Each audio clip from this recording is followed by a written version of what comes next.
طريقتنا اليوم يا صديقي المتابع خلطة شاني مع فيمتو، شيء يسرسح على الفؤاد تسرسيح.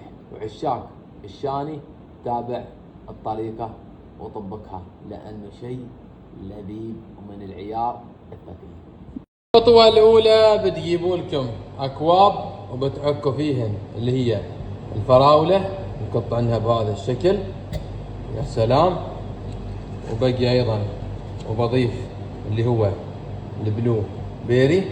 يا سلام يا سلام بهذا الشكل. بقي وبضيف لي ايضا الايس بهذا الشكل. يا سلام.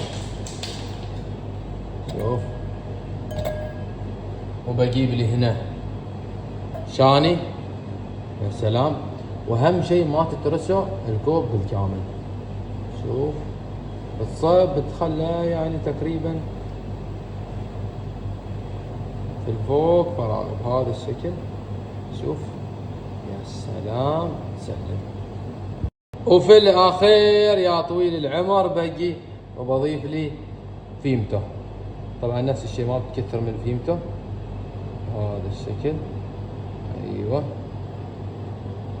بهذا الشكل. ايوه